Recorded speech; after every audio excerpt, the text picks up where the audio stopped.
ഭീകരവാദ പ്രവർത്തനങ്ങൾക്ക് ഒത്താശ ചെയ്യുന്നവർ ഉണ്ടെങ്കിൽ മാറാട് ഇനിയും ആവർത്തിക്കുമെന്ന് ഹിന്ദു ഐക്യവേദി സംസ്ഥാന അധ്യക്ഷ കെ.പി. ശശികല ടീച്ചർ.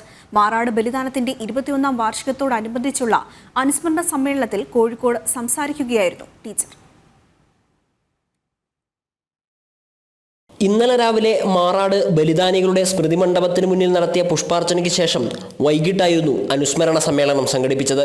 ഭീകരവാദ പ്രവർത്തനങ്ങൾക്ക് ഒത്താശ ചെയ്യുന്നവരുണ്ടെങ്കിൽ മാറാട് ഇനിയും ആവർത്തിക്കുമെന്നും അതുണ്ടാവാതിരിക്കാൻ സമാജ പരിവർത്തനം നടക്കണമെന്നും കെ.പി. ശശികല ടീച്ചർ പറഞ്ഞു.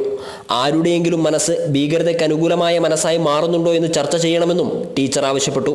ഭീകരതയ്ക്ക് അനുകൂലമായ മനസ്സായി മാറ്റപ്പെടുന്നുണ്ടെങ്കിൽ ഇതിനെപ്പറ്റി ചർച്ച ചെയ്യാതെ മറ്റൊരു വിഭാഗത്തിന് മുന്നോട്ട് പോകാൻ കഴിയുന്നു.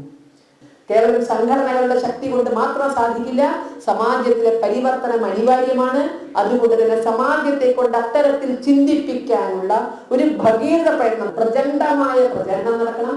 രാഷ്ട്രീയ, സാമൂഹിക, സാംസ്കാരിക പ്രവർത്തനത്തെ ചേർത്ത് നിർത്തിയാണ് ലോകത്തെവിടെയും ഭീകരവാദ പ്രവർത്തനം നടക്കുന്നതെന്ന് മുഖ്യപ്രഭാഷണം നടത്തിയ ഭാരതീയ വിചാര കേന്ദ്രം സംസ്ഥാന സംഘടനാ സെക്രട്ടറി വി. മഹേഷ് അഭിപ്രായപ്പെട്ടു.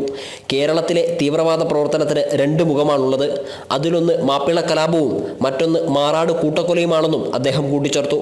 കേരളത്തിൽ തീവ്രവാദ സമീപനം വർദ്ധിക്കുന്നത്, ഭീകരവാദ സമീപനം വർദ്ധിക്കുന്നത്, ഭീകരവാദികളുടെ കരുത്ത് എന്ന് പറയുന്നത് സാംസ്കാരിക, രാഷ്ട്രീയ, വൈചാരിക രംഗത്തെ പ്രമുഖരായിട്ടുള്ള ആൾക്കാർ അവർ കൊടുക്കുന്ന പിന്തുണയാണ്.